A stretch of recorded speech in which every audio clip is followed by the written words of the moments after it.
What the is Destrucity?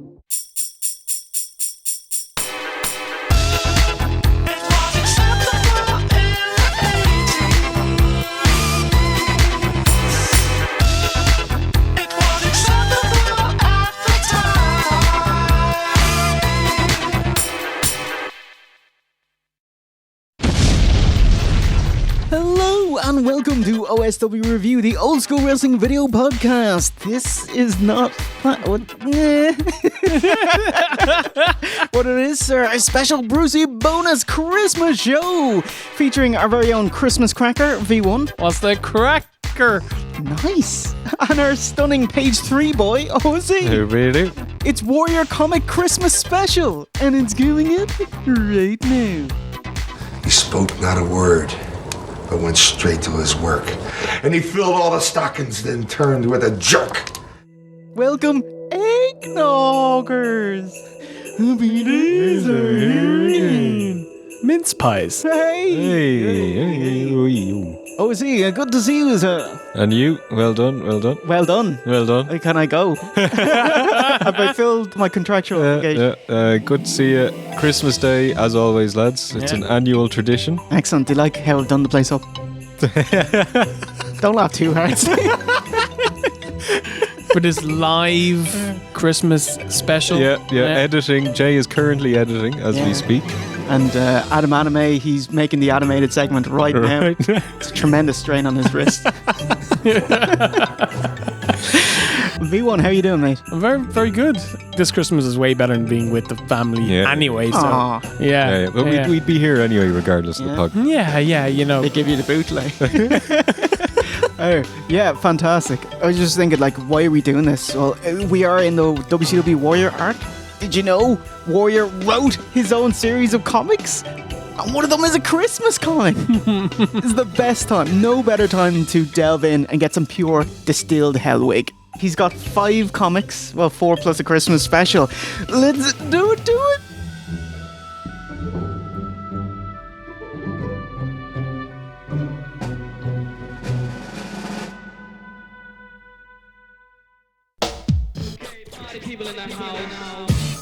Warrior comic book retrospective. This comic book, number 1, was written in the long gulf between Warrior's second and third run. So his first one was October 87 to SummerSlam 91. And that's his best time, where he becomes an instant fan favourite, beats the Honky Tonk Man for the IC belt, ascends to take on Hulk Hogan at WrestleMania 6 at the Sky Dome, wins, becomes simultaneous WWF and IC champion, and then it all goes pear-shaped, because now he's the front of the company, has to cut promos and have longer matches, and he gets exposed, and there's less main event wrestlers about. So he unceremoniously drops it to Sergeant Slaughter at Rumble 91, who goes on to face Hogan at WrestleMania 7, and he's in the kind of halfway main event with Randy Savage. Look at this! It's over! Oh my God, no! Right before SummerSlam 91, he held up Vince for more money. Hey, give me money, I'm not going to do it. So it's like, yeah, you can have the money. Straight after the pay-per-view, you're gone. He's fired, and that's it. Okay, they reconciled, and they have better ideas, new ideas. Let's bring it back for WrestleMania 8. So his second run was April 92 to October. He failed in 6 months. He didn't even make it to the Survivor Series. He was supposed to be in that tag match with Flair and Razor and Macho. And he wouldn't return until 1996. But that's almost 4 years away. What are you going to do until then? Until Vince is desperate enough and out of enough stars to pick up the phone? Sue WWF for the rights to Warrior? Legally change your name to Warrior to try help that out? Hellwig founded Ultimate Creations. He envisaged Warrior as a cross-media juggernaut. He wasn't just a wrestler, he was a superhero. He wanted books, TV shows, movies, a wrestling school, speaking engagement, and of course, comics. Yeah, so, he'll only make it to the last 3 of those. But actually, he did, he had a film as well, which you'll find out next time.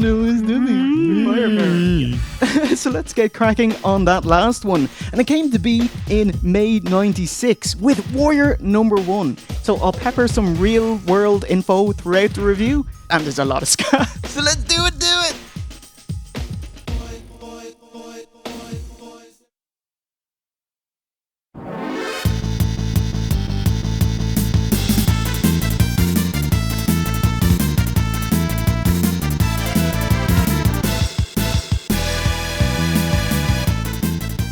Warrior number 1, simply titled Warrior. Story by Warrior. That's what you want. See, like, Warrior has had comics before, but they're just WWF produced ones that someone else wrote. This one, Warrior writes. And can't you tell? I didn't know that he actually wrote these comics until the end of sentence 1 on page 1. Became very evident very quickly. So, story by Warrior, pencils and inks by Jim Callahan, not that James Callahan of Rick and Morty comics or Marvel. This is just Jim Callahan. It's a Jim Callahan. Colours by J.D. Smith and lettering, logo design and design by Richard Starkings and Comic Craft. Ooh, do you like the cover? I like the cover. I like everything else in terms of artwork. It's beautiful, but I don't like. This is the first comic I've ever read. Warrior number 1. Wow. Yeah. So Steve, you began at the top of the mountain. So for me, looking at this cover, I think, holy shit, what incredible talent. But I don't know, is that middle of the road? Is that upper echelons? Or is that, it's not great. Steve, you'd be the kind of comic connoisseur of the three of us. I mean, like, I'm by no means a comic connoisseur. Like, I do read comics. You do dabble. I do dabble in comics, And but in very the inked much paper. as a casual fan. You know what I mean? I'm not one of the hardcore comic fanboys. I do like the artwork. I think it's a decent looking comic. I think it's a cool cover. I quite like the look of it. It reminds me of Image, that kind of mid-90s. It's got like a digital colouring to it. Like, it's very even. Oh, it's quite nice, yeah. Yeah, I like it. Much nicer than the inside of the book. Open the comic book. Jay, I'll tell you, I was quite looking forward to reading these. I was, genuinely. Yeah. And on the very first page, there's hundreds and hundreds of words of text in small font. So this isn't what a comic book's supposed to be, is it? He defines what Destrucity means. Trifolded. I'm not going to read this. Anyway, I was thinking this wall of text. You know, OC, you've got the Royal Rumble challenge. You can't say 29, can't say 30, can't say over the top rope. I have my Warrior challenge, which is get through the first page of this without nodding off. Jay, you fucking hit the nail on the head, because I looked at it, I closed it. Like, I looked at the first couple of sentences and I said, yeah, this is bollocks. This is absolute bollocks. And then it started to feel like homework. Yep. It's like when you're studying, let's see, a book on like geography for the junior cert. And you began, and by the time you get onto like paragraph 3, you're already fighting sleep. You don't even know you're not paying attention anymore. Yeah. I'll just read the first sentence here. Steve, would you mind taking the J Hunter Warrior Destrucity challenge? Oh, read this until you stop paying attention. Okay. Yeah. Okay. Definition of Destrucity. Trifold in its definition, therefore meaning. 1. The name of the galaxy in Warrior wherein the terrain of testament lies. 2. The living of one's life in the way of a warrior according to a warrior's 8 disciplines. So he's already got numbers and now he's got sub-bullets. He has rules that you have to follow. This is what children want in a comic book. This is like the Bible. Like, this is his Bible. This guy has a God complex. Very much. So here are the 8 disciplines. Physical, get that. Beliefs, you believe, okay, you can believe multiple things, fine. Moment of mastery, now it's starting to get silly. What does that mean? Is that masturbation? Like, what is that? Okay. It's when you can find a moment to master. To master. Attitude, okay. Commitment, yep, absolutely. Association with what? I don't know. Integrity, fine. And wisdom, fine. So a lot of them are just generic buzzwords. Some of them don't mean anything, and I doubt he knows what they mean either. And then it goes back up a level of bullets. The 3. Oh, Jesus. The 3, the creating of a truce between one's destiny and one's reality, promising to stay true to what one is destined to be, yet accepting what is the now, one's reality. That is not the worst paragraph on this page, let alone in the 5 comic books. And the rest, this is warble. Yeah, it's nonsense. It's pure, utter crap. I was nodding off there as well. That was it. That was worse. I got up to the second paragraph, my first time reading it, and then I was like, I'm totally with you guys. I had to go back and reread it, and I wasn't sure. I was like, am I tired? Am I dumber than I thought I was? Or is this guy just so out with the fairies that my relatively normal brain can't comprehend what's going on here? It was garbage, and it became evident, like, this black box is a warning for the following 200 or so pages that are to come. Yeah, you hear this on the net when you mention the warrior, Destrucity. Destrucity, a portmanteau of destiny, reality. So it's a truce between destiny and reality. I feel like explaining this because, you know, I read the comics and I had to read them again, and then I kind of did as much research as I can onto it. But I feel like explaining this gives Warrior too much credit. Like, it contradicts the very nature of the comic book. But, we'll be generous. Our Bara Added Space tells us Warrior's belief system is most easily compared to Buddhism. Both share many superficial elements such as reincarnation, a search for enlightenment, and the removal of oneself from common society. However, unlike Buddhism, Warrior's beliefs are neither pacifist or collectivist, which is the benefit of the group. His is about individual self-improvement. Confucius has 8 virtues, Buddhism the Eightfold Path, and Warrior has the 8 disciplines of Destrucity. That's all very generous. Rule number 1 is like physical, which we all know means get fucking jacked, right? Jet jacked or otherwise? Yeah, get fucking jet jacked. And it's like he's already lying to himself and to everybody else because number 3, commitment. He didn't get big just because of that. He took shortcuts. He cheated. He took drugs to further his size. This whole thing, it's a fucking house of cards built on lies, and just red flags waving everywhere when I'm on page 1. Well, it's a big red page. But so he picked 8 disciplines then so that he could be in line with Buddhism then. Yeah. Oh, Jesus, so cheap. But, so he had trouble. He had like 4 and it's, come on, we're almost there. Yeah. So with that, issue 1 is about Warrior finding his true self, his Destrucity.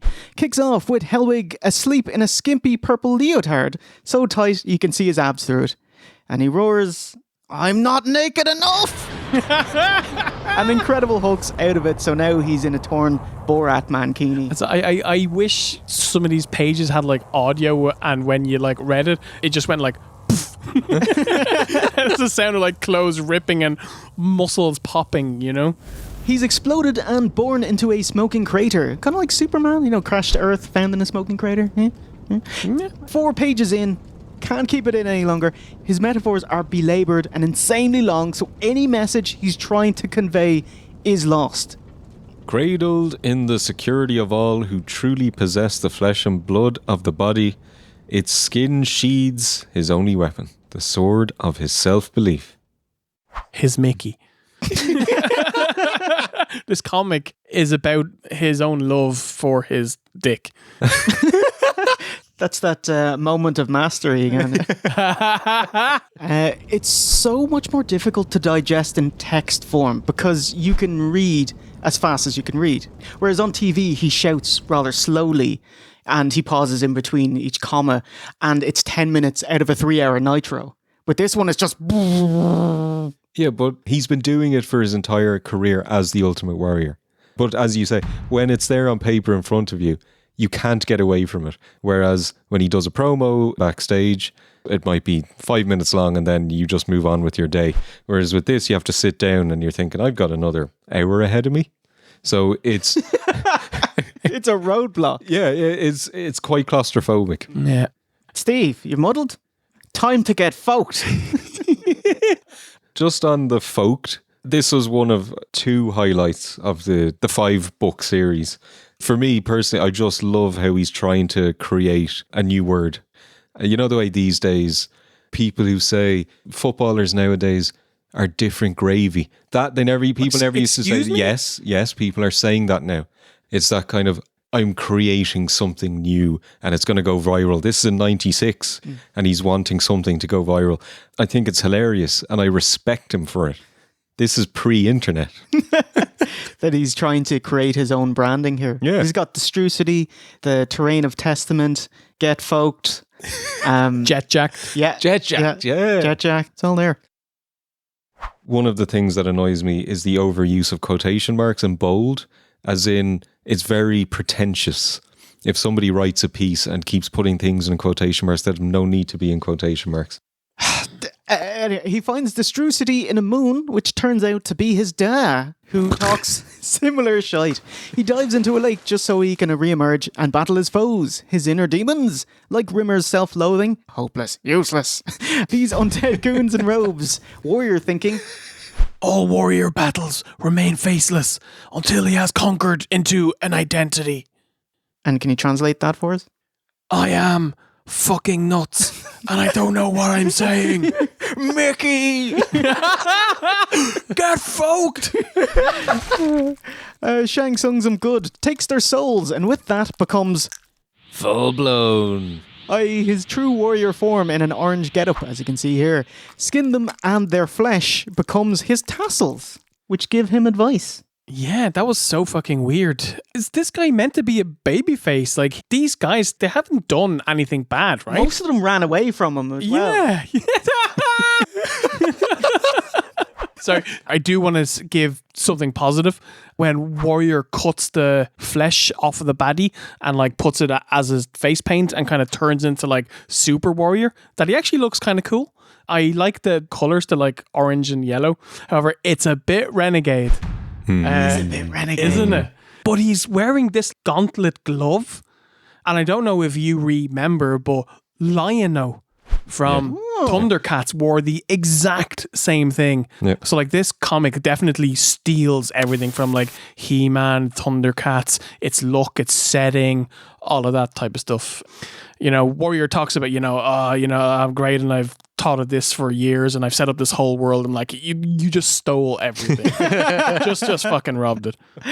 We get a snifter of real life Warrior's family life. His wife crying over him in a hospital. And that's it. Oh, it was all a dog's dream. And who's that evil dude, Johnny Unitas here?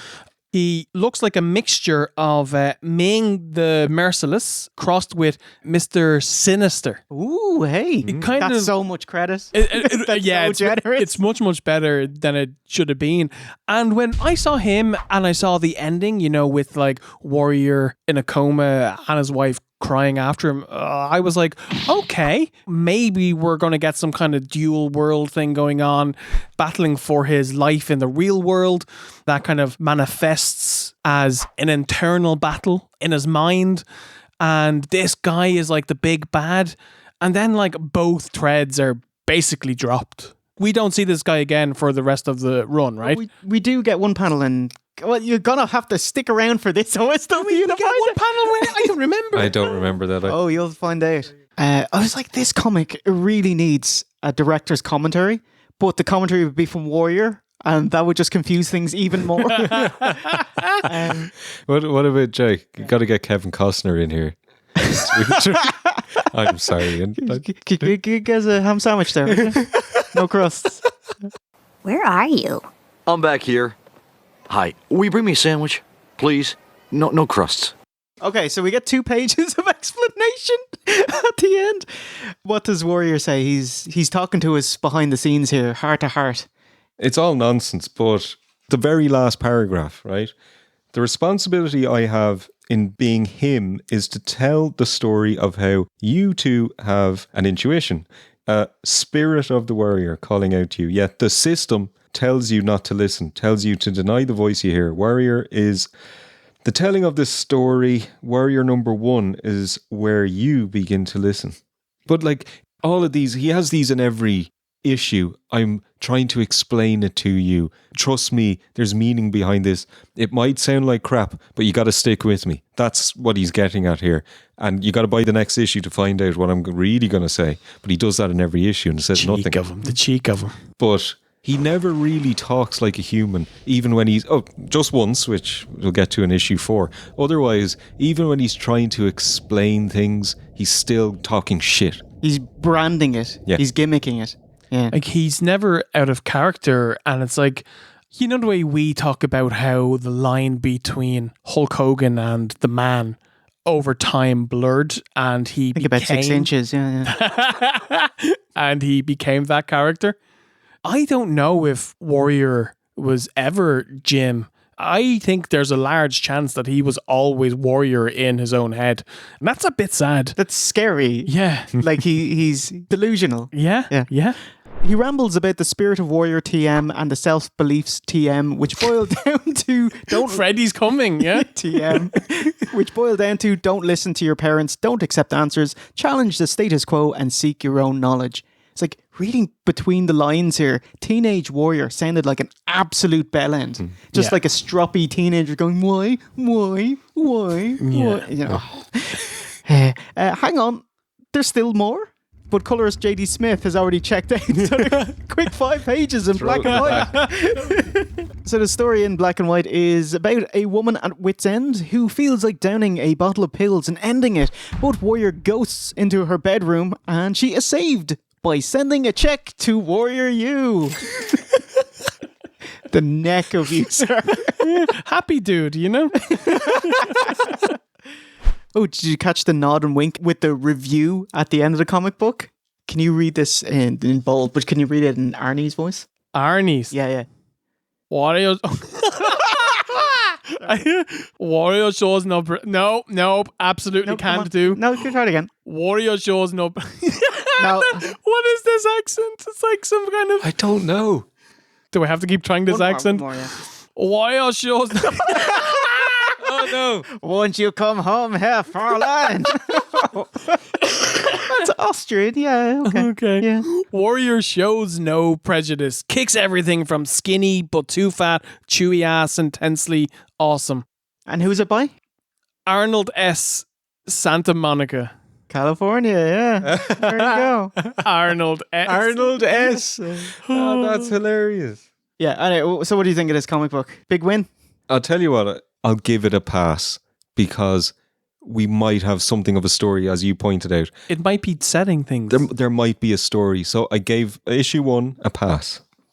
So I'm saying this. What do you think? This was my favorite of the 5. No way. No way.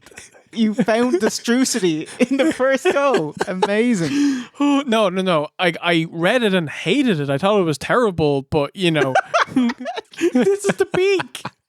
I didn't know that this was written by him. I actually thought it was just made by a comic book company and they got the license and they put his image in it and it was going to be a comic book story.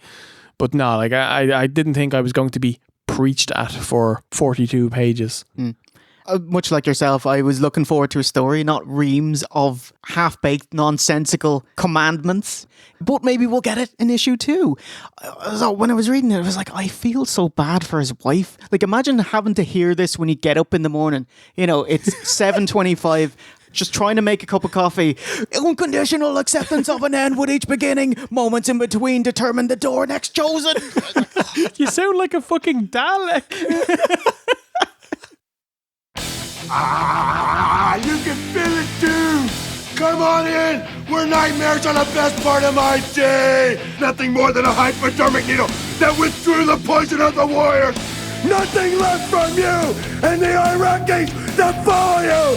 A chemical combustion that forms the bond forever and ever! At WrestleMania, it's happening in a squared circle, but it has nothing to do with professional wrestling! No!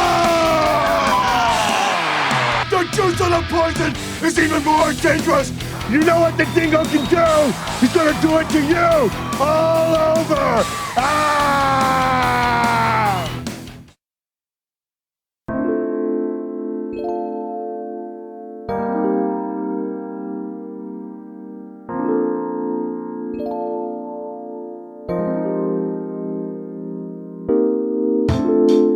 There is an Ashcan copy of issue 1, which is just a black and white version of the same comic. Ashcan, it's a comic book term from the 30s, where a creator makes an early version of a comic book so they can apply for trademarks as soon as they can. So in the 30s in America, comic books exploded in popularity, so tons of publishers rushed to snap up all the good names so they'd have the trademark. These were usually hastily slapped together comics, like recycling previous art with a new title pasted over it. It's called Ashcan because at the time, garbage cans, rubbish bins, they housed ash and soot from the heating systems. The actual comic book itself was worthless after they got the trademark. As in, get the trademark, throw it in the bin. Okay, Yeah. wow. that kind of all changed in 1946 when the US trademark law, they only gave out trademarks if they intended to use them and they had to prove it. These extra hoops made it not worth it for charlatans. In TV movie land, Ashcan Copies are films or shows made to keep copyright. Oh, Amazing Spider-Man 1 and 2. Yeah. Yeah. That's why we get a Spider-Man film every 3 years or something. Yeah. Also a famous one, Blazing Saddles. CBS kept the rights to it by making a shot and never aired TV spin-off of it called Black Bart. We did splice that during our Cowboy Bret Hart review. Remember that? What about that famous Fantastic Four? Oh. Yeah. Yeah, I love walking into a trap, don't you? I don't know. I've never done it before. Oh, the also infamous Hellraiser 9. And honestly, that's not the worst of the series. So fight me on it. Like. You opened it, summoned us, and we came. What? Who the fuck are you? Oh, Gene Deitch's 1967 adaptation of The Hobbit, which we reviewed in our deep dive of Hobbit 1. Nice. By the monster lizard Slag the Terrible. Slag. In today's parlance, Ashcan copies are used as gifts and promotional free copies, early editions, which is how Warrior used them. Besides being in black and white, the Ashcan copy of Warrior 1 has a lot more WWF ads in it to spreads Hawking Warriors 96 run and WWF in general. Ooh, there's a great Ashcan copy of Dan Dare. This is the level of what was accepted back in the day before the US trademark laws got introduced. Bang! That's it. That's brilliant. No, that's it. That's it. That's in colour, by the way. But it doesn't even... Oh, it does. It says Dan Dare down there. Yeah. That's amazing. That was acceptable. Yeah. Imagine handing that in and saying, this is the finished thing, the real deal. Wow. Okay. Dan. Dan's a good man. All right. Okay, hold on a minute. Let's go. Number 2, baby. Mirror Image in July 96.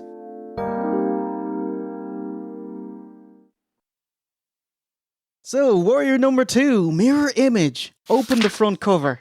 Fuck's sake. Fucking love this bit. The old tell don't show.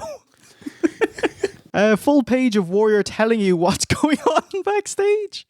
So after issue 1 was released, he had a brainstorming session for 3 hours and didn't have one good idea. They were at a French restaurant with Mike Renegar of Fan Magazine, who said, "Kiss!"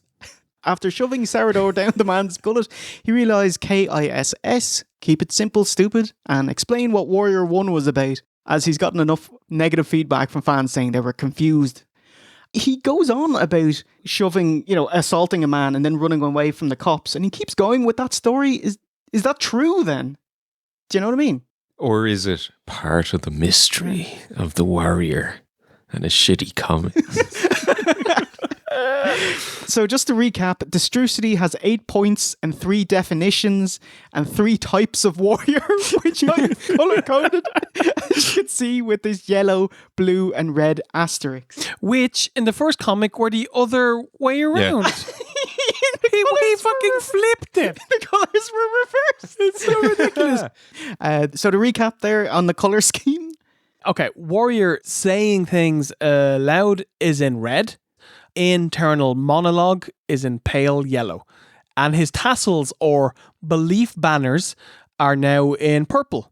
However, the yellow monologues are now white sometimes. Note, Warrior number 1 had colours reversed. Haven't even started yet, and it's already a disaster. Even when he's trying to explain things, he's still talking rubbish. Says same thing with Warrior. He's being challenged to become the first one. The idea, the definition of a warrior, so to speak. The first one to live his life staying true to his own disciplines. That's first bollocks. Well, there's that, yeah. The first one willing to die for his beliefs. No, he's not. It's just, if you're going to be candid, be candid. Is that him being candid? Well, maybe so. God help us all. In fact, Terry, being the only wrestler that said no to so many things in wrestling, I bet I'm the only guy that ever said no to doing your wife. Dana, his legit wife, girlfriend at the time, is mentioned by name by girls at Warrior U. She's quietly weeping by Warrior's bedside, who, FFUUC, comes out of his coma, dancing around, swearing, "I'm about to open a can of butt kick." For fuck's sake. Listen, it's much easier if you know, okay? There are two storylines, Real Warrior who's just come out of a coma and Internal Warrior who has a mental journey in the terrain of Testament who's looking to find his Destrucity and be a true warrior. Get all Ultimate Warriors. Sorry, Steve, what is the terrain of Testament? The terrain of Testament, as this vault of higher energy, is the voice of what destinies mean and what evolutions are about. And can you translate that for us? Has it got something to do with parts unknown? It's a battleground, right? It's like... So it's a field. Yeah. It's where warriors go to prove themselves to become warrior. But not the warrior. There can only be one warrior. You can become a warrior. Right. In this issue, Warrior bonds with his belief banners, his tassels, who he initially thinks is evil and attacking him, and faces a different foe, his mirror self. Taking the form of a snow beast, eyes glowing, teeth large and sharp, lunges at him and is made real. Your best friend, your worst enemy, your mirror image, yourself. Attacking you each and every day. So, charitably, he's talking about self-reflection, confronting challenges and overcoming them. They battle for 2.5 pages before it turns into a baby, much like Matrix 3. I bring you love! And ends in a double countdown. Yeah, he wouldn't even put himself over himself. It's ridiculous. I do want to say, I do think the idea of the belief banners talking to him is actually kind of cool. It makes me think of Jackie Staccato from The Darkness, who's got the two demons that will talk to him. By the way, great game. Came out on like the Xbox 360 gen. It's not like an FPS, it's like a first-person adventure game almost. Great. Okay. Play it. Did those demons from The Darkness, did they just go around to his head and goes, "I believe in a thing called love"?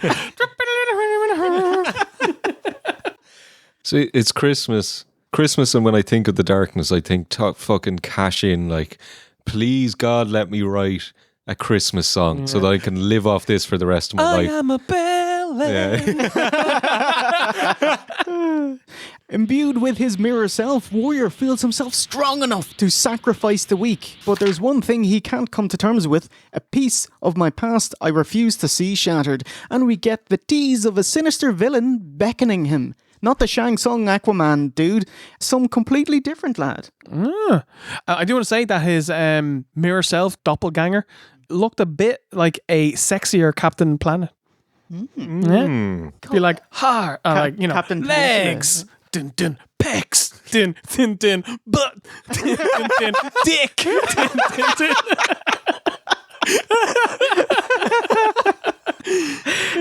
What do you think of this comic? How is number 2?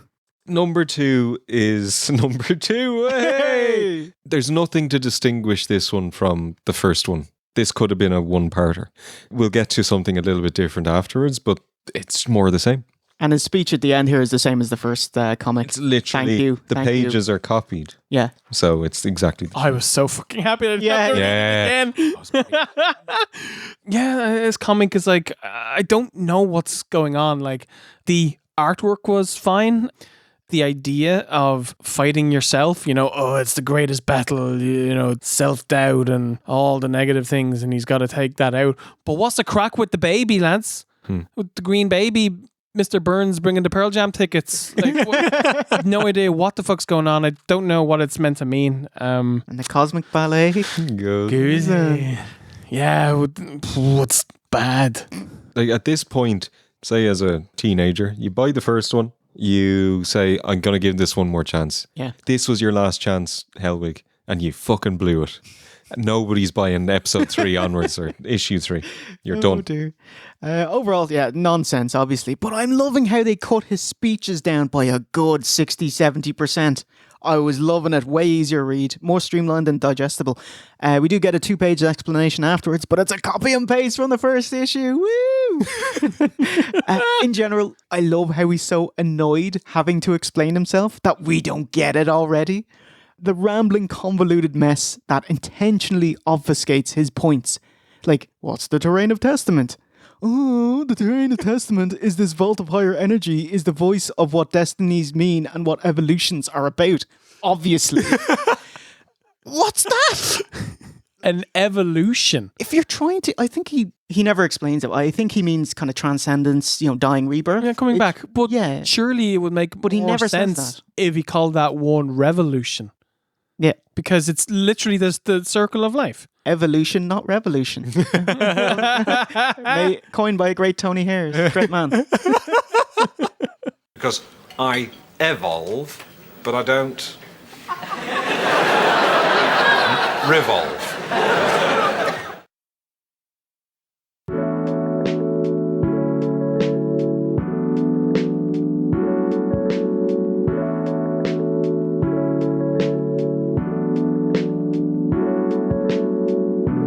Oh, wow. Okay, so this comic came out July 96. Shit had gone down in the WWF. So WWF creative Vince Cornette, JR, Bruce Pritchard, they were to stop in Phoenix to chat to Warrior before his big WrestleMania 12 return. Like, he was already signed to discuss how he'd be portrayed, all his ideas, get the creative team on board, that. They came there, talked for whatever, 4 hours, didn't say a lick about wrestling. You just like rah, rah, rah, Destrucity, rah, rah, rah, Drain of Testament, rah, rah, Ultimate Creations, Media Empire. Why don't you get this, Vince? Alarm bells ringing and red flags waving, but Vince needed more ready-made stars. He needed names, so they pushed ahead with Warrior anyway. Pedigree coming right about. Yeah! It's over! No, it's not! He officially returned at WrestleMania 12, murdering H, and ran through the heels, Goldust twice, including at In Your House, Isaac Yankman Raw, Lawler at King of the Ring, Owen on Dark Matches, and Raw. Come summertime, fans are pretty much done with the Warrior, so he starts missing dates. Warrior said it was to grieve his dad, who had recently passed, but the office and wrestlers didn't buy it because he hadn't seen his dad in over a decade and openly didn't like him. And even if it were true, he never told anyone he wasn't going to show up. It is with great reluctance that I announce the indefinite suspension of the Ultimate Warrior. This suspension is a direct result of the Ultimate Warrior's failure to appear as advertised last weekend in Indianapolis, Detroit, and Pittsburgh. The breaking point is next. So it's July. WWF had a booth at a comic convention and thought, hey, let's promote Warrior. Let's add him to the signage, get his logo on the booth. Warrior got really mad about it, saying, oh, you're stealing my logos and IP. I demand satisfaction. I need restitution. Tell you what, you buy 1 million copies of the Warrior comic and I'll be made whole, water under the bridge. Okay, I'll sweeten the deal. I'll bulk rate it for you. Just $1 a piece. Yeah. Finn said, get fucked. Yeah. In much nicer parlance. And I'm prorating your deal. You're now on a per appearance deal. Oh, nice. So just like Sid, but he was replaced by Sid at In Your House 9 the same month. That's it. He never makes it to In Your House 9. I told you this was gonna happen, McMahon. It's great. Hey, goodbye, Warrior. To tell Warrior's side, he says he was angry as they were selling Warrior merch without giving him a cut. They probably were doing that, yeah. Were they selling Warrior merch or were they selling Ultimate Warrior merch? Because he doesn't own the rights Yeah, to but you Ultimate get a Warrior. cut of the Ultimate Warrior merch anyway. We were selling Warrior with a lowercase w. There's not many times that I'd side with Vince, but when it comes to Warrior, It's every time. yeah. I love how Warrior didn't want money. Buy these comic books because I want them to go up the charts and I get money out of it as well. That's quite smart. Obviously it didn't come his way, but I like that thinking. And he knocked down the price. It was $3 ORP. Yeah. Down to $1. Come on. You're making money at this point. Never mind that I could only get 6,000 of them printed. You buy 1 million. What a carny. Ultimate Warrior always represented like a true-to-life superhero comic book character. So I wrote the story around this graphically created Ultimate Warrior comic book character. Warrior number 3, perched Batman pose, November 96.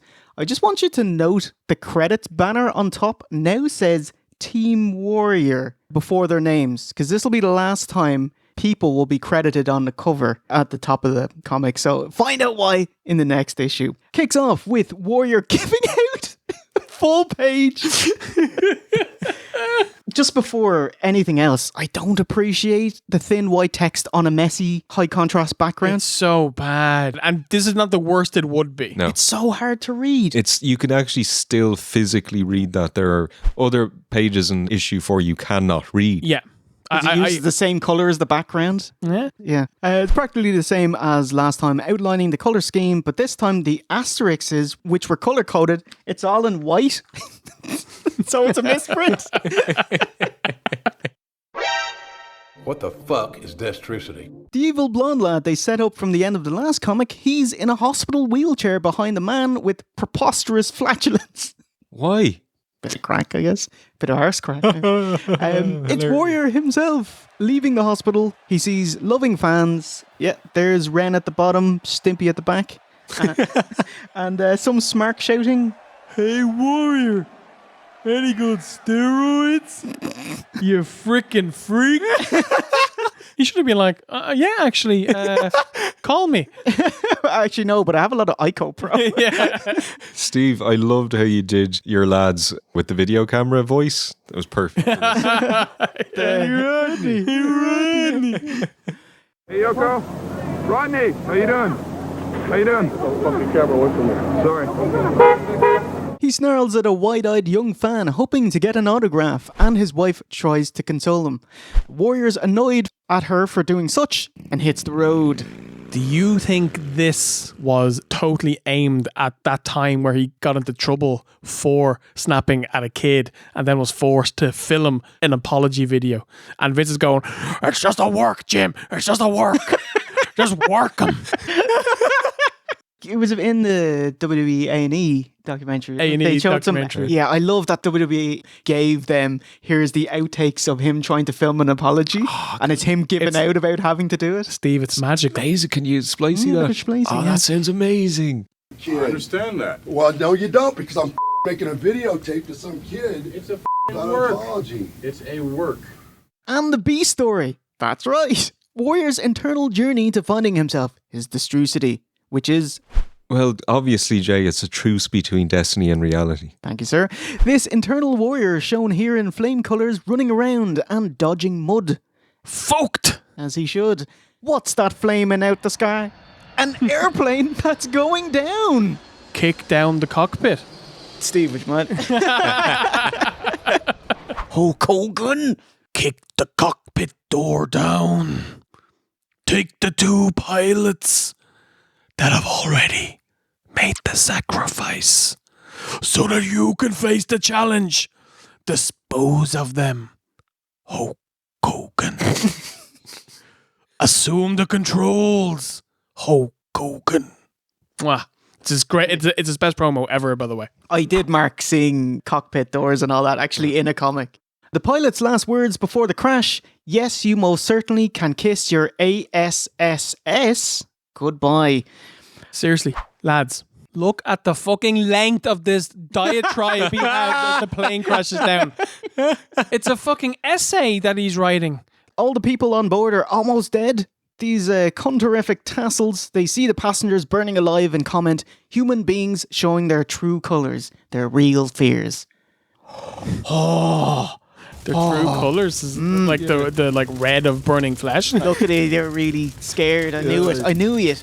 All it took is you burning alive, a horrific death. Like. He definitely becomes more heelish as things go on. Warrior rushes to save them, then like the model turning his back on Tito, leaves them to die. The model turning his back on Tito. The very same, sir. But the Tito kicked the rope, though. Aha! So this was Warrior's life lesson / block of text to you. The test was to walk away and not help people. Because to be a true warrior, it's written that you only take care of yourself and your own needs and your own wants. At least he's honest. A man's spirit will live forever if he faces his challenges without asking others to make sacrifice on his behalf. So he's saying, yeah, keep it real. don't hate the player, hate the game. And don't be fooled by the rocks that I got. I'm still Jenny from the block. She had to apologize for that song. At least he's not. I don't know why I'm standing up for him. He's not a hypocrite. He's saying, don't ask for anyone's help. The fucking neck of him. But also buy 1 million copies of my thing, please. How about my please. comic, though? That's different. Like, the amount of people that have sacrificed so that Jim Hellwig, a man who can't wrestle and cuts warbly garbage spouting bollocks promos, becomes the WWF champion in the hardest era it is to do so, the Hulkamania era. The literal hundreds of wrestlers, trainers, staff, office, bookers, the talent needed to hide his enormous flaws and package the Warrior as a viable world champion. Dismissed in one line.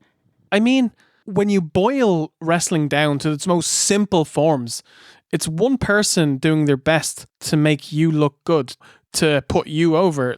Like, obviously, he does have talent and he's worked hard. And charisma, he's got, it's a charisma. And you can't take that away from him. But he absolutely would never have made it to the top if it wasn't for other people pushing him there. Every jobber, every mid-carder, every other main eventer. Yeah. Rick Rude trying his hardest. Yeah. You know? If he got in the ring and Andre, could just punch him in the face and that's it. Yeah. I'm going to bury you and that'd be the end of him. But no, he didn't. Heenan bumping for him, getting hurt and all that kind of shit, hurting his neck, Yeah. He's a prick. Frickin' freak. But he's fucking folked. Incredulous. Internal Warrior's story ends as he finds parts unknown. A city amongst the rocks with an eerie green glow. Parts unknown? A place one's higher self waits patiently to become the energy of self. But sorry, what? No.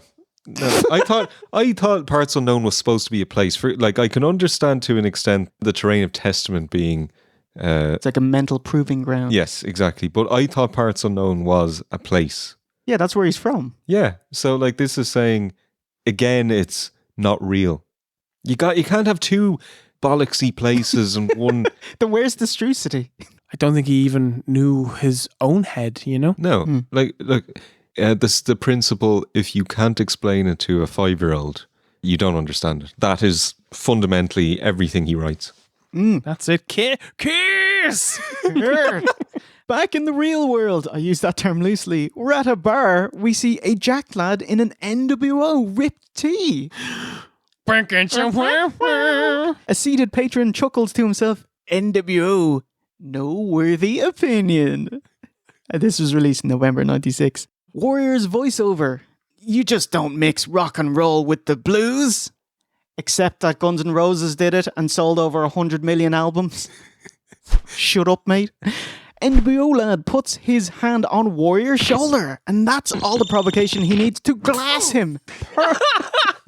Permanently disfigure a man he calls Hulk Hogan. He brutally injures all of the patrons and hightails it before the cops come. He knows better, especially if there's NWO, no way out. And that's it. Yeah, what do you think? Well, issue 3. Parts Unknown. He's found Parts Unknown. It's possibly slightly better than 2 because there's a little bit more real story in it. Even though it's not a story, it's just him. Look how great I am. I can batter everyone. The Nod 10 WO was not funny, but it's something that caught my attention while I was reading it. Yeah. You know? But my favourite part of all this issue is when the last page, when he's trying to recruit artists. I get the synopsis. Looking for artists who are up to more than just crayon crushing, pencil shoving, and ink dipping no good. What is this shit artwork? Okay, so he's looking for a good artist, let's say. Right? We can also do without the ball busting, give me $500 a page plus royalties, title and deed to all the pages attitude of these assholes.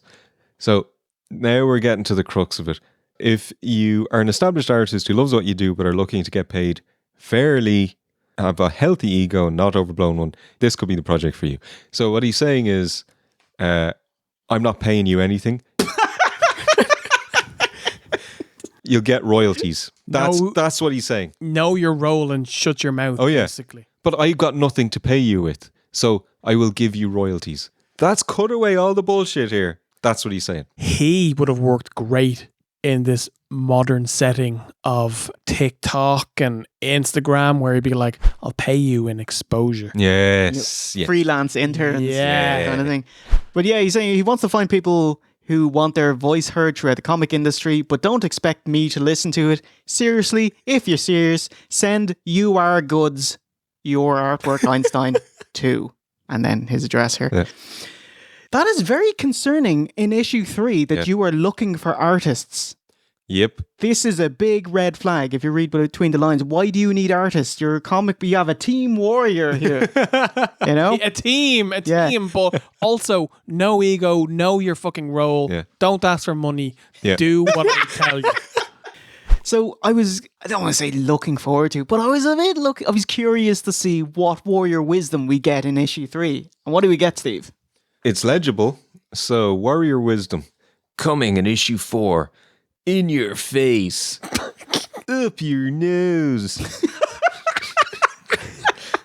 Riding your ass. Cutting you no slack. That's it, yeah. Riding your ass. Riding your ass. That is fantastic. That is like, I haven't written it yet, lads, but it's going to be a good one. Buy it. Episode 4, Sodomy. Combined with I need new artists, you saying I haven't put my mind to what I want to say in Warrior Wisdom, that's a big red flag. Here's a man, Terrifying. He doesn't have a shortage of things to say, so the fact that he's holding back and he needs to sort it out is a big red flag. Yeah. So yeah, big thumbs up after number 3 there. Yeah, it's... Thumb up where? Up your nose.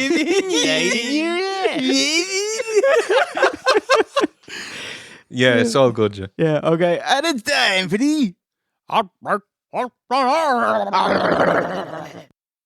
understand that there comes times in everyone's life when they may regret certain things. Regret certain things that they should. This. Yeah, I know. I don't know what the. Oh, I got an AdBreak Questionarium. In October 2021, Metroid Dread was released. You know exactly where I'm going with it. The question is, what does Metroid mean? As chosen by the Chozo. Answer after the break. Whoa, totally way chill, California. Yo. Cool muscle dude Sting Man. Like what Sting? Like where on his like feet? Peruse, dude. Peruse. Shoes for your feet, pockets for your stuff.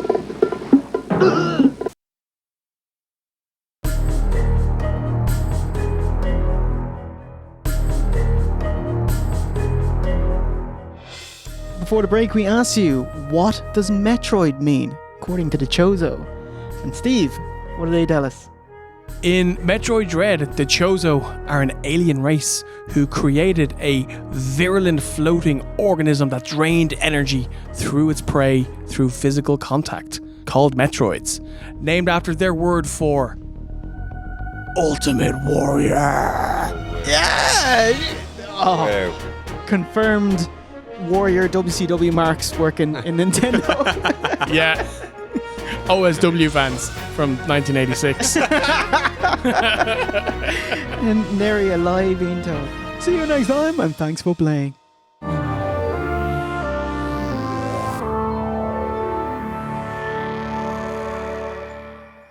And we're back with comic number 4, Parts Unknown. Finished November 96 and published April 97. This is the hardest comic to find due to low sales. It was only distributed to specialty comic stores in low quantities. Wow. Was it buried in the desert somewhere? Beside E.T. Yeah. Issue number 1, about 6,700 printed. WWF bought thousands as part of their deal to bring him in. Number 2 was 6,400. Number 3, around 5,000. This one, question mark. Wow. Ooh. So just look at the cover. Straight off the bat. Uh-oh. Looks like a colouring book. Why is it in black and white? Yeah. Why is the art completely different? Team Warrior presents. That's disconcertingly vague. Not Jim Callahan, not J.D. Smith. They're gone after 3 comics. Quit? Sacked? Oh, let's go right to Warrior Wisdom. Oh my! It's like 4 pages or something, It's right? 3.5, right? 2 of those pages are not legible. It wasn't like I really tried for probably 2 paragraphs of the first page, and then I said, I'm miserable now. It was hurting my eyes. It would have given me a fucking headache. Yeah. Who looked at this, printed it, shipped it, and went, that's good shit. Warrior Hellwig here has decided to shoot on his artist. 4 pages. Like, even if you are 100% in the right, dedicating 4 pages to a shoot means that you are extremely unprofessional. Yeah. This piece is entitled Callahan is a piece of shit. I'll do my best to summarize and translate it into English with help from Added Space's Mrs. 2 big points. I'm shooting because the comic book industry is scum and too afraid to say so. And I'm shooting for altruistic purposes because it'll help everyone else in the business. Fucking hell. But hold on, that goes against his beliefs. He doesn't believe in helping other people. That's weakness. You've picked it apart already, and we're 1 sentence in. Small publishers may not be ready to take the financial hit of an artist as needy as a cancer patient. Just let that sink in, that line. You want to get people on your side. You have a go at a cancer patient. Because they're needy. Needy. I say screw these gold brickers. We agreed to $200 a page for pencils and inks, and $25 per page to supervise final colour pass. We had 60 days lead-in time initially, but by the time Volume 3 came out, we were 5 months behind. Warrior blames placing advertisements, general admin, and Callahan's illness, of course, on the delays. How does placing advertisement take up a lot of your time? Do you know, it's on page 32, it's on page 8. But they were giving whole pages for advertising anyway, so it's not just stick it in the back. You don't have to work your art around it, you know? His artist was in constant pain, but put off surgery to continue working. After he was done with Volume 3, Callahan got so sick he had to have surgery, delaying the comic. How dare he? Needy. By the way, this is 4 pages of really small, 6 text that we're condensing into 2 paragraphs. Oh, yeah. Shoot. Rah, Callahan, I'm putting you on notice. You owed me 25 pages of artwork. Now you owe me the $5,650 I gave you for Warrior number 4. Okay, so that was just for 1 issue. Yeah. Because he completed 1, 2, and 3. Yeah. Okay. You were a liar and a thief, a piece of shit, etc., etc. Says after badgering him on the phone, Warrior was blocked and deadlines passed. Where is my comic? And my favourite line is, he's literally threatening him. Callahan, you don't have to keep looking over your shoulder. For when I get mine, I'll be looking you right in the eyes, punk. He literally, well, not literally, but he's going to physically assault this man for the money. But about himself, Warrior says, me telling the truth takes courage. I'll stand by all my words and actions. That's how I live. Challenge me if you want. I am Warrior and I am ultimately responsible. Right there, that's the most important line, isn't it? For someone who's taking 4 pages to blame other people, only to end with, you know what, it actually is kind of my fault. It is my company. No, he's not saying that. He's saying I'm responsible for the shit people that were working for me. That's clear. Yeah, admits fault, blames others at the same time. Yeah. What a guy. So Callahan and JD Smith are out and the nameless, faceless Team Warrior is in. So the comic itself, obviously it's a rush job, hence no colour. I guess there's red here and on pages that they already printed already. And this is made by the new artists, the Sharp Boys. So do you think the only reason they weren't coloured in is just time and money? Exactly. It's amazing what you can do without time and money. So, we've lost the entire Team Warrior, but thankfully Warrior's still writing. Yay! 4 issues in, and we're finally told that his inner self, the one on the journey of the mind to find Destrucity, is called Rock. That's the name of his character when he first broke in with Sting, Blade Runner Rock. Okay. Yeah. Rock is in Destrucity. I was saying Destrucity? Shown as a shabby building in black and white sketching. It's quite grubby, isn't it? Where Warrior's looking out the window. A warrior's visual senses form One word. form the percepts which become his concepts by utilizing the filing system of his mind. The filing system of his mind. Fuck off. In the filing cabinet. Destrucity's inhabitants, eye-popping, big-nosed mad scientists, and grimy cyberpunk heavies. Stoker, Cease, Stitch, and a female one, Britch. You stupid Britch. Really? So yeah, I hated the art. Like, the art change is one thing, but they went from otherworldly space continuum to Mad Max. And it's like, it just fucking smacks you right in the face. These like cyberpunks right out of 1984. The state of it. I hated it. I'm getting a big kind of Judge Dredd comic vibe off this. Judge Dredd. Bit of Viz as well. Give us a bit of the writing out of here. Okay. Move it, butt breaths. Whoa, dude. Cut back on the juice, brother. I really like the drawings in it, but if it was coloured in, I prefer the pictures in this than the other issues, because there's a lot more going on. It's very comic booky as well. I actually like this better, yeah. I wish that they had coloured paneling so that not everything was black and white, just have the background boxes. Because there's two different storylines and two different worlds. Yeah. So you need colours there. In one of the terror blocks, some jacked slob with a mom tattoo bellows at his TV to shut up, hearing a newscaster announce that pro wrestling advocates violence. I fucking love that he's having a go at the one thing that's made him money. Did you catch the WCW magazine Easter egg? No. Ooh, it shows WCW kill Warrior. Oh. So then there's a guy being interviewed on the news. Well, it sure looked like that there wrestler, Ultimate Warrior. But hey, I got a family. What kind of facial hair does he have? Oh, for fuck's sake. Hulk Hogan facial hair. Oh, yeah, totally. This is him having a go at Hogan. Clearly Hulk Hogan is not a hillbilly. Nor is he reading this comic. Cops saw 42 world leaders have been murdered and are pinning it on the Warrior because he has performed in the same cities. Yep. You remember the giant claw, Steve? When they tried to get the trajectory. With the spiral. Yeah, there's like 4 X's on a map and it's like, how does it join up?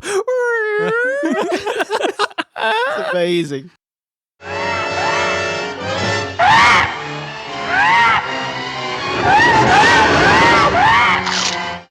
He did do it though. The face and physique of one, the mind and soul of another. Yeah, oh yeah. At Jay's Diner, Ooh. where fat-minded people dwell. A bald trucker punk, who definitely isn't Terry Bollea, starts on Warrior. Hulk pisses himself, Warrior batters him and steals his jacket. I wish that Fat Man Hogan was wearing a belt and Warrior took it and he took off his own belt and he had 2 belts. That would have been amazing. Yes. So jacketed Warrior, we finally get a mirror spot. And he's Guile!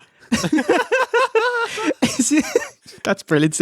But if it had colour, you could see it's the lad from the end of the first comic. No, he didn't have a flat top, did he? There we go, side by side. What do you think, guys? Okay. Yeah. Yeah, it is, because it's got the little goatee and all that. So what's going on here then? Do you understand this? I just thought, hey, they're actually making a villain. There you go. They're bringing him back. Oh, that's as far as you got. Oh, well, this as far as the Warrior got as well. Do you think that they were going to imply further on that he somehow jumped into the consciousness of the real world Warrior through the crystal ball or something? And that's how he caused real world Warrior to be healed? Yeah. I'll take it. Yeah. Sure. Why not? Warrior has caused a highway pileup with Titan truck being totaled. Yeah. It's fucking amazing. And doesn't the newscaster talk about how Warrior told Vince to fuck off? He gouges Vince McMahon's eyes by giving him the F off. And now this. There's a bitter man, this Jim Hellwig fella, isn't he? Do you know what this logo is? It looks like Sega Saturn. That's what I got. Like, you have beef with Sega Saturn. Yeah. They have their own problems. Yeah, wait, have we dropped the tassel talk? Oh no. Inner Warrior Rock sees the destruction and his tassels tell him to get up. Strack him down. Strap, and crack. Oh, they are so folked. And jet jacked. Feeling so folk right now. I got a big folk on. And that's it. And that's the end of the saga. It's so bad. Well, what about it? What didn't do it for you? The story, the characters, the writing, the concept, the payoff, the build. Every aspect possible. Yeah. Was anything passable? There's one or two panels that I liked the artwork on. That's really about it. And I liked the concept of the tassels talking to him. How long did it take you to... Did you read all of these in one day? No, two days. Okay, that's still pretty bad. That's a lot of Warrior. Yeah. 2 days. You did everything in... Christmas Eve, yeah. Fucking hell. Kids are trying to... Merry Christmas! Because I did one comic a day and I was so sad after the first one. I was like, 5 of these. But then he toned it way down after that. And so I was actually quite happy. At the end of this one, I was actually looking forward to seeing what was happening next. Yeah, the artwork is grubbier, but quite like the grungy Judge Dredd type feel. And there was plot progression, promise that the story is evolving. His inner warrior has found Destrucity and is ready to battle real life Warrior to turn him face again. Love the unsubtle jabs about pro wrestling, both to WCW and WWF. Like, this is his comment on Warrior's real life place in the wrestling world. He's fucked. His WWF 92 return was a flop. His 96 return was an even shorter lived failure. And at this point, WCW had no intention of bringing him in, as the NWO was quite hot. His 98 revival in WCW was even shorter than these two, lapsing within 3 months. What about his big return versus Orlando Jordan? Oh, well, that was it. By the way, lads, I want to watch that match. Oh, don't worry. You don't get it, sir. On the final page, Rock pledges to strike down Heel Warrior in the next issue, which never comes. Even though we're told number 5 ships in May, Warrior as a comic is dead in the water. But there is still one more issue. How can that be? Stay tuned, because it's time for our main event.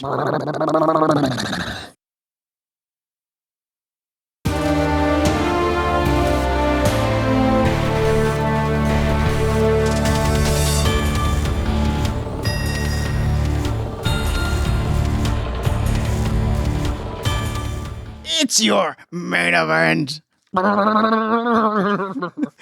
Comic number 5, Christmas edition, December 1996. Steve, can a comic still be a comic if there are no words? Yeah, that's no story. Interesting point. No, then it's just a collection of pictures that happen to be stapled together. So it's closer to like it's a gallery. Yeah, like postcard set. The Christmas edition is a collection of pictures, or he calls them pin-ups, or a Rorschach inkblot test to peer into the mind of Warrior. What do we see?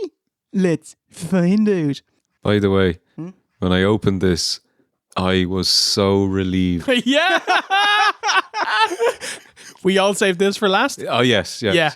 And I had no clue that there was no words. No. Oh, yes. I can sleep. So the cover is Warrior taking the place of Santa, but their perspective is almost like taken from the ground. So he's definitely tripped and falling over here. The front cover here by Joe Quesada here of freaking Valiant, DC and Marvel fame, and Jimmy Palmiotti. Of note, Warriors reusing older works by Jim Callahan. Wow. On 4 different pinups. Some crazy credits.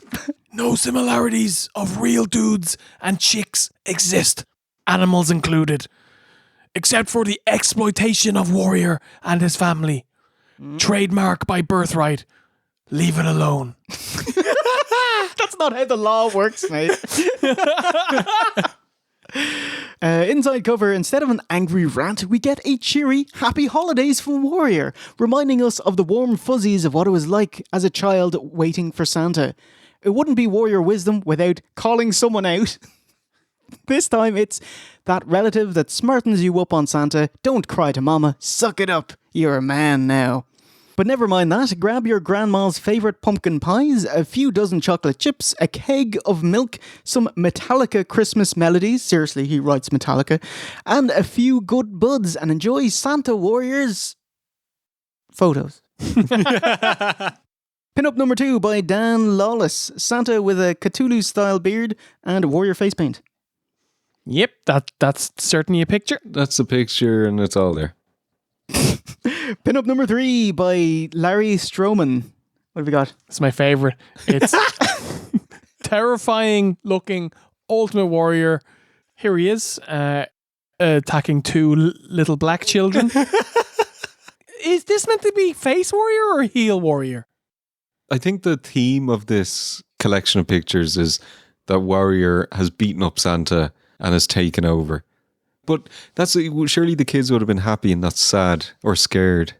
So are they on the naughty list? Or is everyone on the naughty list? Do you know what I mean? Yeah. Pin-up number 4 by Jim Callahan. Happy Warrior, jacked, sitting by a Christmas tree. I do like how the child is stuck with the plain teddy bear, but Warrior has the remote control of an awesome race car and a plane and a legally distinct TIE fighter. The TOY fighter. Toy fighter. THAI fighter. You're tight now.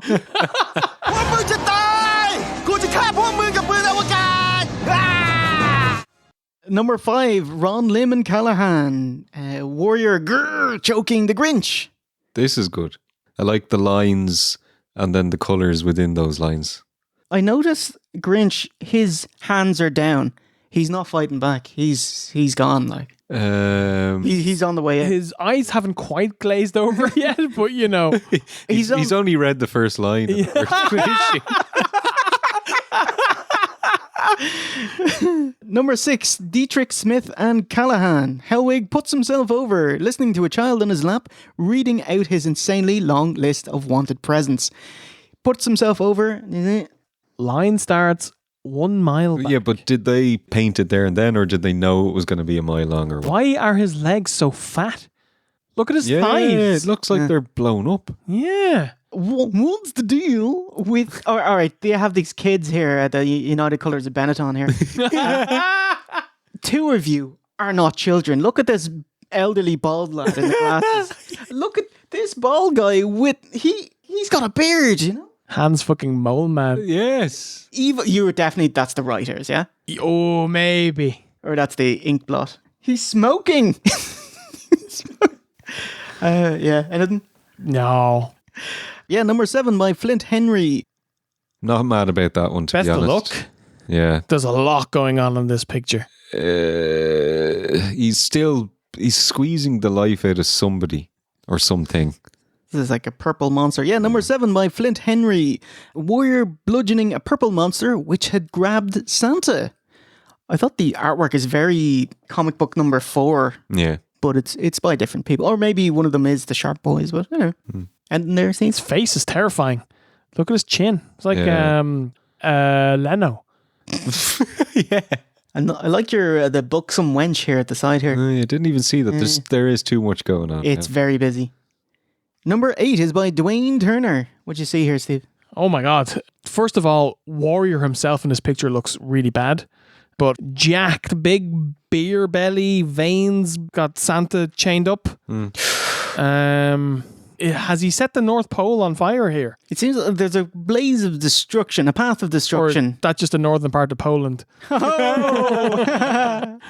I was going to say, he's trying to save Santa, but there's like a pile of dead elves beside him. I don't think he's trying to save Santa. No? Not that face, no. Yeah. It's an evil grin. Yeah. Really, truly is. So he's imprisoned Santa. Yes.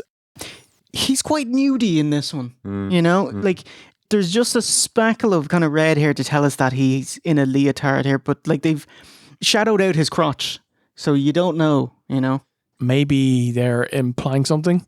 Well, naked, chained up person, can't defend themselves. Santa's about to get folked.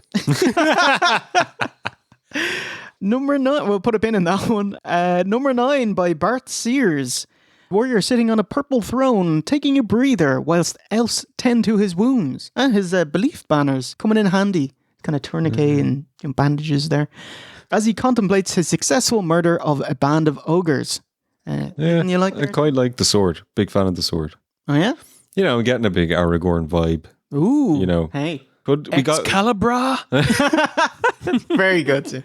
we got potential with this. Eden, you like here, Steve? He's fucking jacked in this picture. Like, he's got abs, and then he's got abs on the side of his abs. His serratus anterior is fucking jet jacked. My favorite elf is the one on Warrior's knob. There, hands on hips, pipe in mouth, wondering what the fuck are we gonna do with you, mate? Number 10 is by Rick Hoberg. 10 out of 10, no doubt. This is how Warrior sees himself. Descended from the heavens there. Very kind of Superman vibe with his pose and the tassels and how the bag is. It's very like a cape. Big smile at him. And look at him. He's saving the poor, helpless, homeless people who are huddled around a flaming barrel for warmth. And you see them kind of shanty shack here. Like, yeah. People here are loving him. Like, so he's a total babyface here. He's like a hero here. In terms of artwork, I really like this picture. It's probably my favorite overall. What do you like about it? I like the kind of mood and the coloring, and I think Warrior's character, like the actual character of Warrior, looks really good.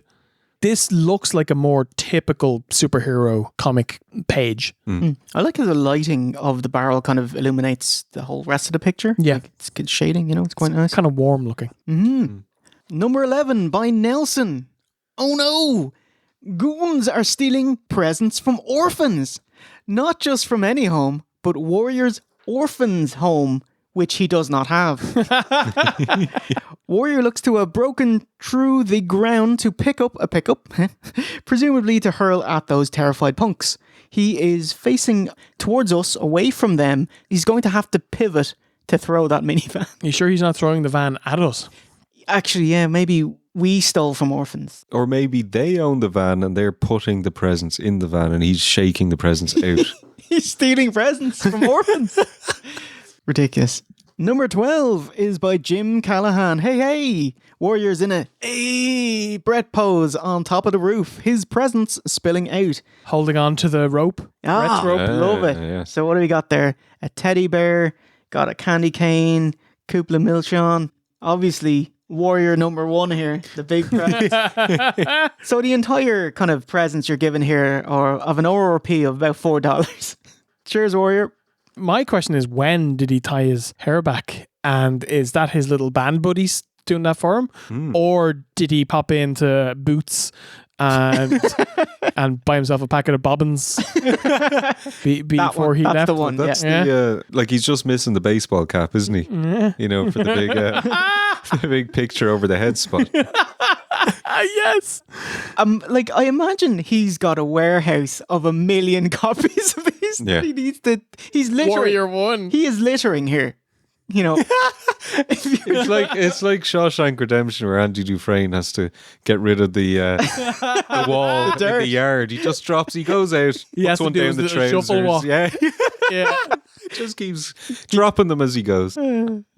And number 13, it's time for your main event. Like this is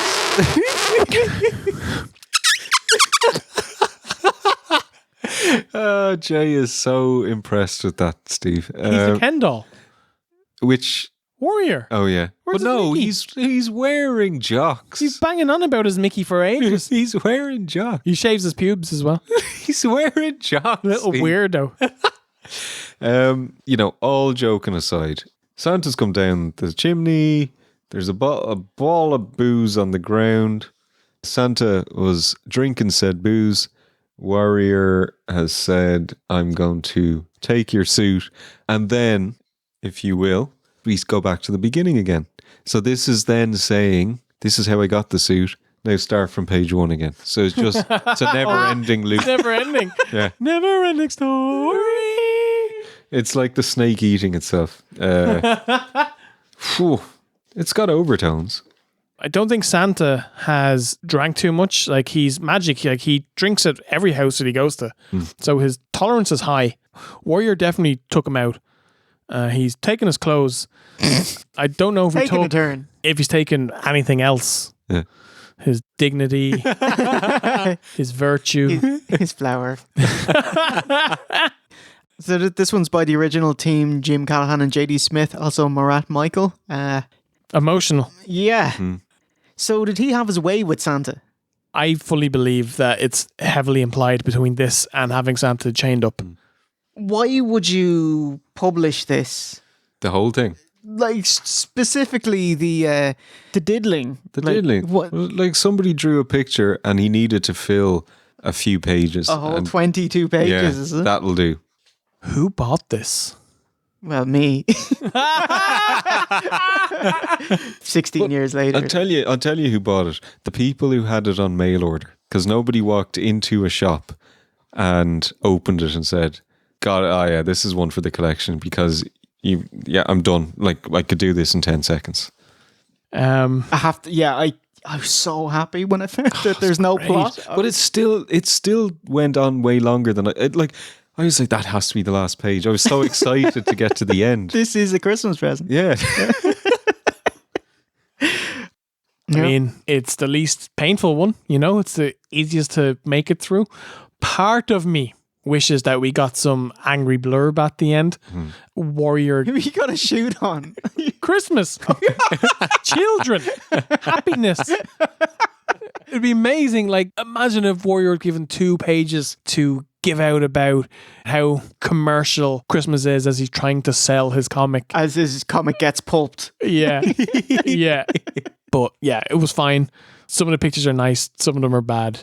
Definitely had more fun talking about it than I did going through it first time. So let's go over the final thoughts, Stephen. Let's take it to the aftermath. You're a priest. I mean, why did you take the other priest's clothes? I don't know. It was just going that way. Welcome to the aftermath. Mr. O.C. There you go. We've dissected the entire breadth of Warrior's penned comic books and his Christmas special. What did you think? How was your trek through the terrain of Testament? I think the Ultimate Warrior could have made a really good superhero because he's got the look, he's got the charisma, he's got the otherworldly aura about him. He had a fan base. There's probably crossover between comic books and wrestling. But what he didn't have was any ideas, any talent, or any point to make. So we were left with a transcription of the promos he probably already cut at some point in his career. He just put it on paper and paid some artists to do some very, very nice drawings. But I can see why he did it because, yeah, as you said, he had in his head, this is going to be an empire, a media conglomerate. I'm starting small because this is probably by far the cheapest medium he could have thought of to get his name out there and on his own. But yeah, listen to speaking engagements. Well, that's literally that's a PowerPoint presentation. Yeah, exactly. Yeah. Has to pay for that. Giving out about them Greeks. But in his head, it was this, followed by cartoon, followed by live action TV show, followed by movies. He wanted some kind of Mortal Kombat trajectory here, like with Threshold, with the animated movie, books about the movie. Don't make me want a Mortal Kombat Warrior game. Mortal Kombat Mythologies. Starring the Warrior. Oh my god. Fuck it, Part of me wants it. Yeah, happy enough. But yeah, it was the ramblings of a pretentious asshole rather than a madman. I don't think he's a madman. I just think he thinks he's very smart and he wants people to know that. I hated this. This was painful. There was no beginning goal. There was no anything. And at times I felt it was quite mean. like Kicking a dog. Yeah, having a go at the wrestling business, which shouting at kids, which made him shouting at kids, getting one over on Hogan and Vince by beating them up in comic book form, taking your dirty laundry and your real life issues with people you work with into a public forum is quite nasty. I did love him as a wrestler. Like, as a kid, I was such a big fan, but reading through this really kind of reinforced how bad of a guy this person is when he literally tells you that it's okay to be mean to people, to fuck people over, as long as you get something out of it at the end of it all. In saying that, I'd recommend reading it. Bollocks. For fuck's sake. Just don't buy it. Find it somewhere. Get it somewhere. Put it on your tablet. You should read comics online. Just those specific words. But you can't buy it. It's out of print, obviously. Yeah. And you can't buy it from them, so they cannot earn any money from it. Good. Because you can only buy it from used copies. Okay. So they won't see a cent of it. So yeah. Google it. Yeah. Even though it was a disaster, especially production-wise behind the scenes, and I do love him shooting on artists that, like, you can see what type of person he is. I do love him having a go at WWF, WCW, Hogan specifically, and I actually quite enjoyed number 4. I thought I would like to see what happens next, because he said, all right, I'm going to fix Real Warrior. Mental Warrior is ready to take on Real Warrior, I'm glad it got made. It exists, and we got a show out of it. So there we go, it's a success, And this is the only way it was going to go, because, to quote the man, WWF champion Ultimate Warrior TM is only a short chapter in the who and what I am to become. What Warrior TM comic book will become has already been written and is already done in my eventual evolution. Oh.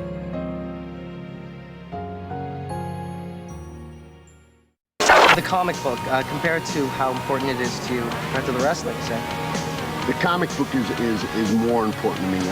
One of the disciplines of living your life in the way of a warrior, and I call it Destrucity. It's about making a truce between your destiny and your reality. I'm going to challenge the warrior, and I'm going to say some warrior-type advice in under 10 seconds. Okay. Right there.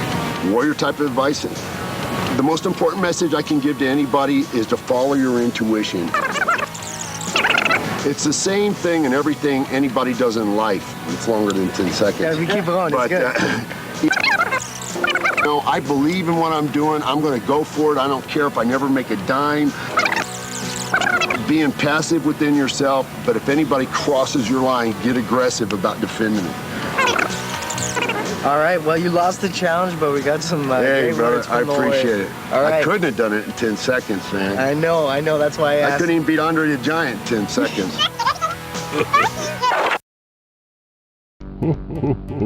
Merry Christmas.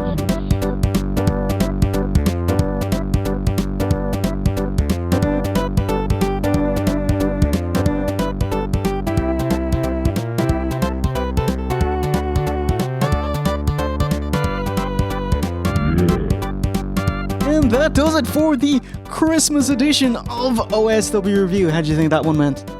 Perfection, Jay. You feeling it? Yeah. Joyous? Yeah. What are we gonna have? What's next on the agenda? Bit of pudding. Bit of Christmas goose. Yeah. Christmas goose. I love it. Do you like this one? How do you think that went? Oh, I loved talking about it. It was great. Like, we got more out of it than I ever thought we would. I'm glad it didn't just devolve into us going, it's shit, it's shite, fuck off, warrior. Ooh, okay.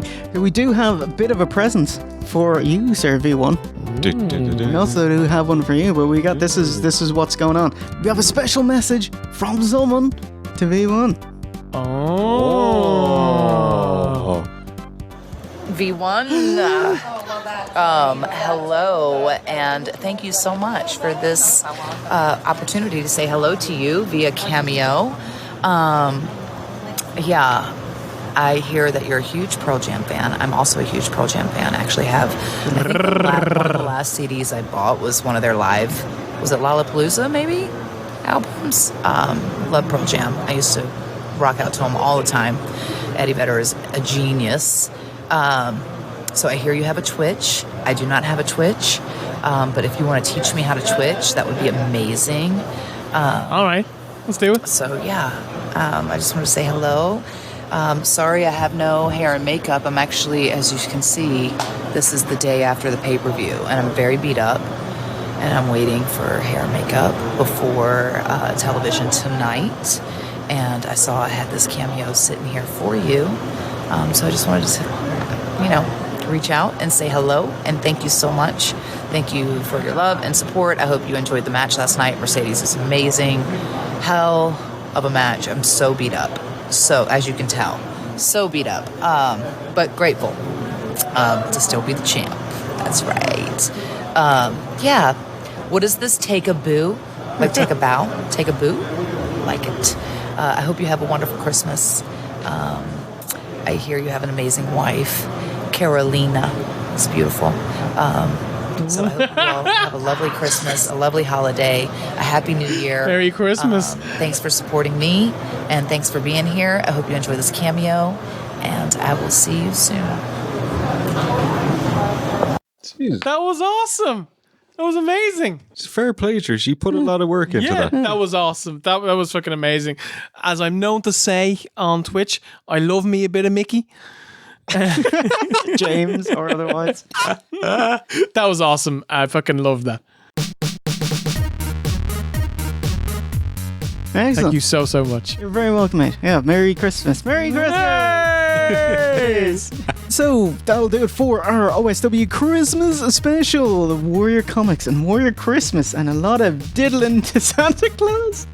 So, if you want to watch the rest of our Warrior arc, you can at OSWreview.com. And if you want to slip us a couple of books, get us into get some Yuletide no, they can't be expensive, Yuletide logs. No, it's okay, we're fine for it. Yeah, don't worry. But if you want to see some shapes, colours, feelings, mongering, some mince pies, all the Christmas geese, how you can handle, you can drop us a couple of bucks at nuggeryou.oswreview.com. So it's a goodbye from V1. Take a boo. OSE. Bidu. And myself, Jay Hunter. And remember, a winner is Yule. Boo. Merry Christmas.